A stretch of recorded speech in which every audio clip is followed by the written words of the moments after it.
Hello there, and welcome to the Potent Puffin Podcast. I'm your host, Jake Thomas, and sitting here beside me is Kita, the elk hound. Kita had some excitement today.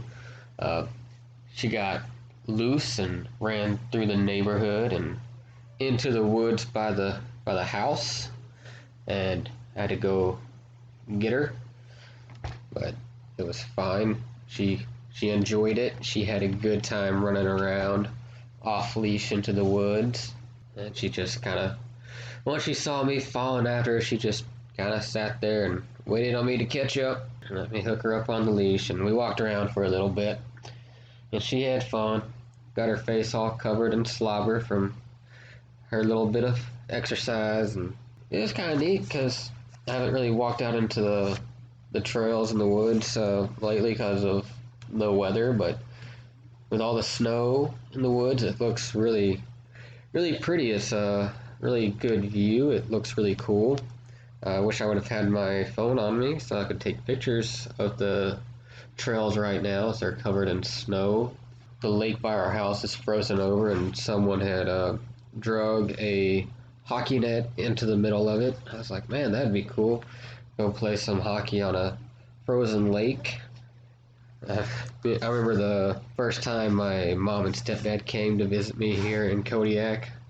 I took them out to one of my favorite spots to go target shooting at, and there's a lake right there, and it was frozen over at the time, and there's this box that we used to put targets on, and someone had moved it into the middle of this frozen lake.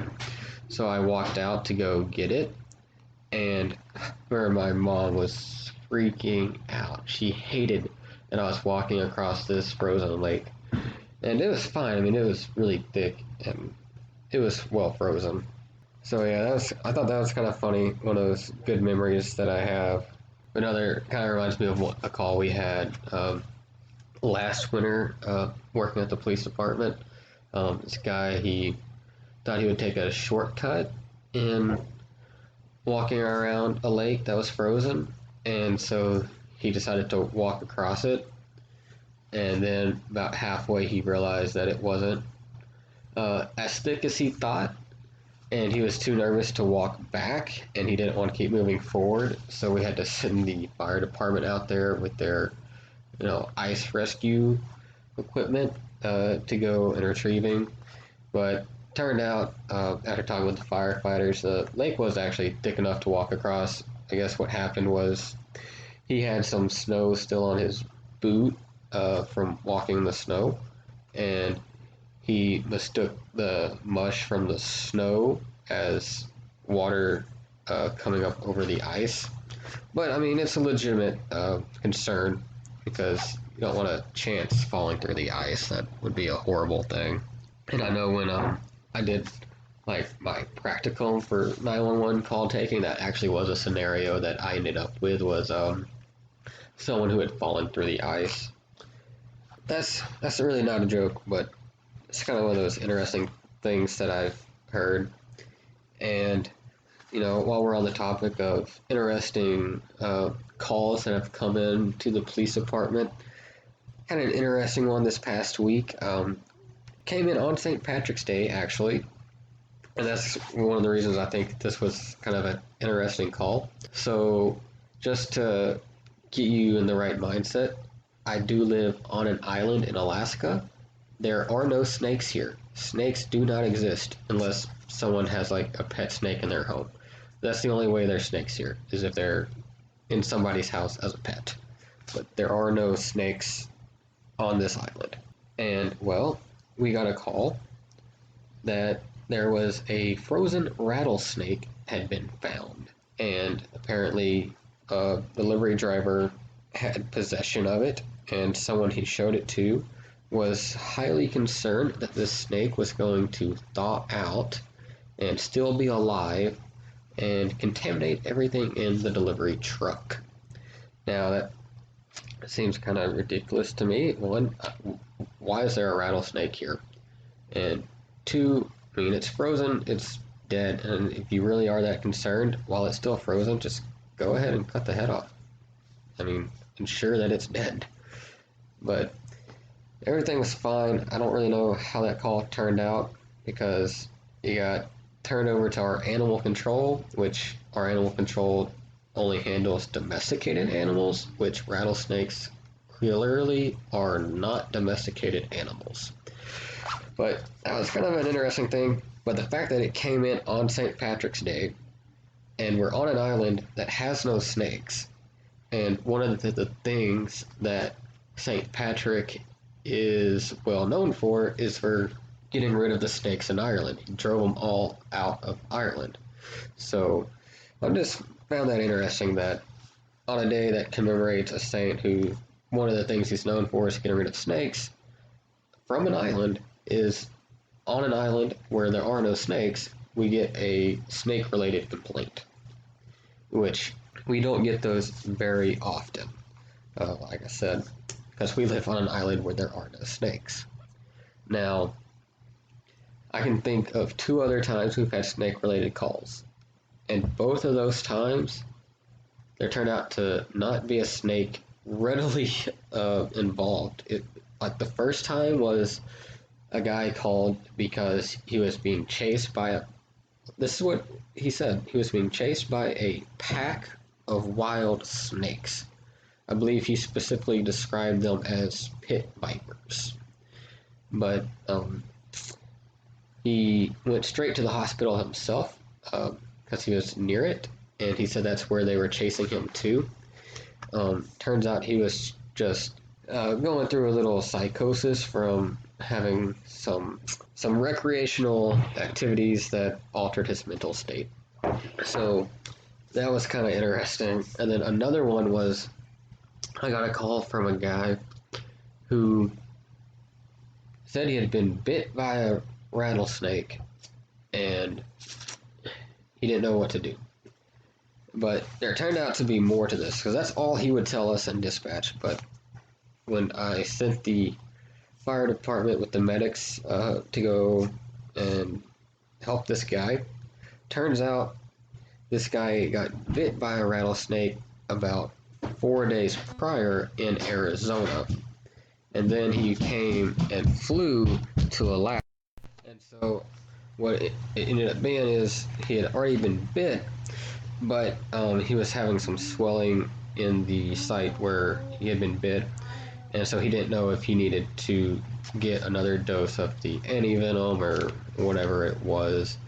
So yeah, that dude ended up being alright, but I thought that dude had been a pretty tough dude because he was in like his late 70s. I'm like, man, if I got bit by a snake, I wouldn't be traveling to Alaska within 4 days of being bit by a rattlesnake, and I'm only 29. This dude's like almost 80, and he's getting bit by rattlesnakes. First off, what are you doing that you're getting bit by a rattlesnake? And then, 2, he goes, gets it taken care of, and then within 4 days, he's like, oh, I'm going to travel to Alaska still. I'm like, I would have canceled any travel plans for like a week after being bit by a rattlesnake, just to make sure everything was good. But hey, some people are like that. Gotta admire someone for not wanting to give up their plans for getting bit by a rattlesnake. So we've been doing a lot of like little indoor planting. It started off just we're transferring some aloe vera into a bigger pot so it could grow better. And then same thing with a couple succulents that we have.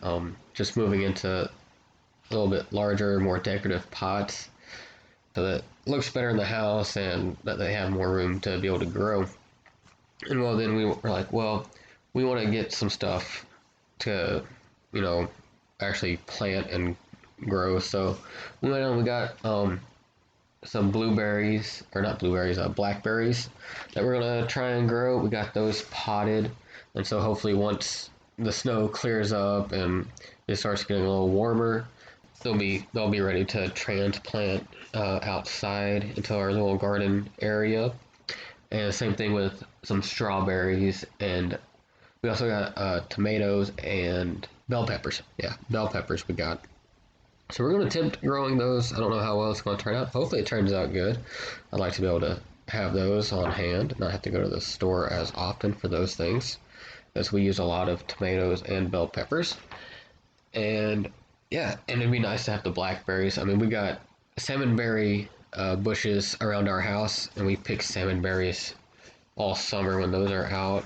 So it'd be nice to have a little bit more variety. Have some blackberries too, because Brandy makes salmonberry jam with those, and so it'd be cool to get to do it with blackberries as well. And plus, I just like eating blackberries just off the bush. Like, I love blackberries. Almost any kind of berry, really, I like. Salmon berries are amazing. So that'll be nice. Get a little diversity in the berries around here. I'm excited for that.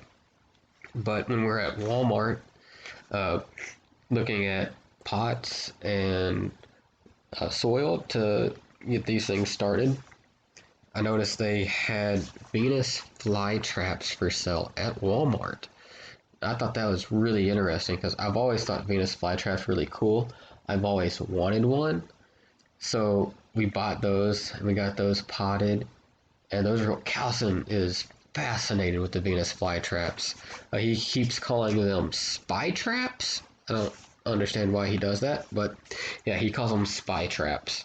So that's kind of funny, but it's really cool. Like, before we transferred them into a pot, like the container that came in, he was like walking around with it, like, look at these fly traps, look at these fly traps. He was fascinated with these Venus flytraps. So I thought that was really cool that he thinks these plants are cool, because I think they're cool too. Really excited to have these in the house, see how they grow. I'm going to do a little research, trying to make sure we take care of them properly, and let them do the things that they need to do to grow and be healthy. So, but yeah, I got them at Walmart of all places. I never thought I'd buy a Venus flytrap at Walmart. So I hope these things, are able to survive well here. It'll be interesting. But yeah, so that's cool. Um, the so like the last like 3 or 4 nights, I've been hearing this cat when I get home at night, but I've never been able to see it. And like each night it sounded like it was a little bit closer. And I'm like, where is this cat? I'm like, because each night like it was coming from like a different direction. So I was like, this is weird. I don't understand this cat. Like, whose cat is it? Or whatever.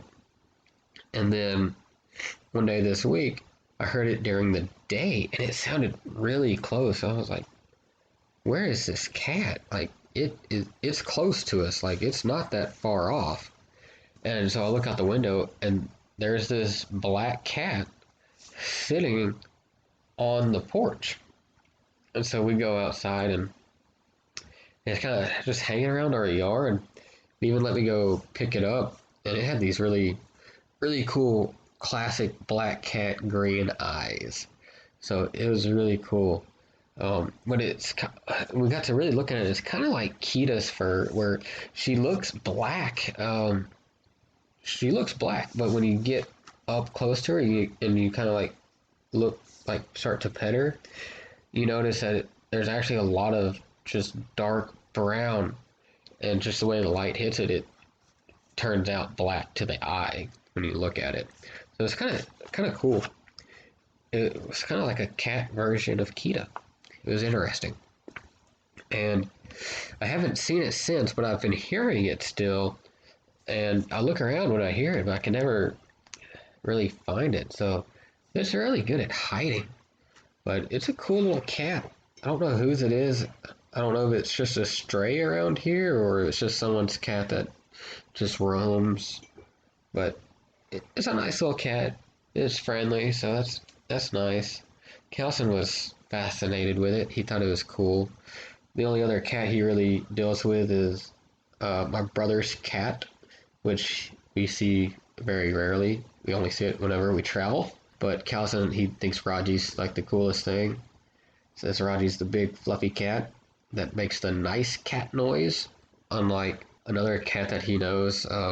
My sister-in-law's girlfriend has a cat, and according to Callison, her cat makes the bad cat noise, which is basically just a hissing, and the good cat noise that Raji makes is just a regular like meow. And so that's interesting that he knows like when a cat's not happy with him by the noise it makes. So that's good. That's good stuff to know for him.